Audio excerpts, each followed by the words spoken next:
rahmatullahi wa barakatuh. Ànábì sallallahu alaihi wasallam ó jẹ́ kó yé wa ní pé la'ana nabiy sallallahu alaihi wasallam ó ṣẹ́bilé gbogbo àwọn tó bá ti jásí pé ní maslabil hayawan, àwọn tó jásí pé ní wọ́n máa ń ṣe ẹranko báṣubàṣu.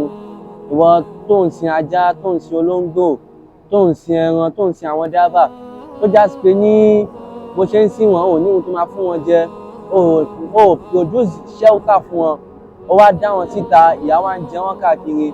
Àwọn náà ẹ̀ṣẹ̀ ló ń wá bọ́yìí máa jẹun, àwọn náà ẹ̀ṣẹ̀ ló ń wá bọ́yìí máa mú, tàbí kó tún wá máa fi ìyà jẹ wọ́n, tàbí ó tiẹ̀ tún wá ní àwọn nǹkan tó jásí pé ní wọ́n máa lọ ń bu ẹran lára ẹran tó jásí pé náà máa sọ pé ó máa ṣe kí ni ibẹ̀ yẹn máa heal padà, ó máa wò padà ń bẹ̀.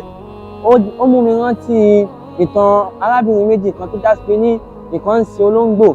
Èyí tó ń sin olóńgbò yẹn ó fi ìyà jẹ olóńgbò yẹn nítorí olóńgbò yẹn ṣe kí ni ó lọ jẹ oúnjẹ tó wà nínú pọ́ọ̀tù rẹ̀, ó nu olóńgbò yẹn, ó ṣe olóńgbò yẹn báṣubàṣu. Ọlọ́run bá lè kọ́lá dẹ̀ sọ fún àwọn màláíkà ní pé ẹ máa eléyìí o, ẹ máa korúkọ rẹ̀ sínú ìwé náà.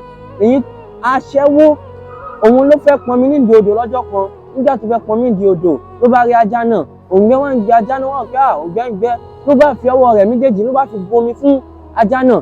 Ọlọ́run bá lè kọ́lá ẹ máa wo, ó dẹ̀ sọ fún àwọn màláíkà ní pé aṣẹ́wó yìí ẹ máa korúkọ rẹ̀ sínú àlùjọ́nà látara pé kí ni ó fún ajá lómi mu. Àwọn ẹranko tá à ń sìn wọ́n ń ṣe ohun tó jásí pé ní a máa fìyà jẹ wọ́n, àwọn nǹkan tó jásí pé ní a máa kẹ́ wọn ni. Tabadẹ̀ ṣe ń kẹ́ ẹranko, Ọlọ́run bá lè kọ́lá náà a máa kẹ́ wa. Assalamu alaikum wa rahmatullahi wa barakatuhu.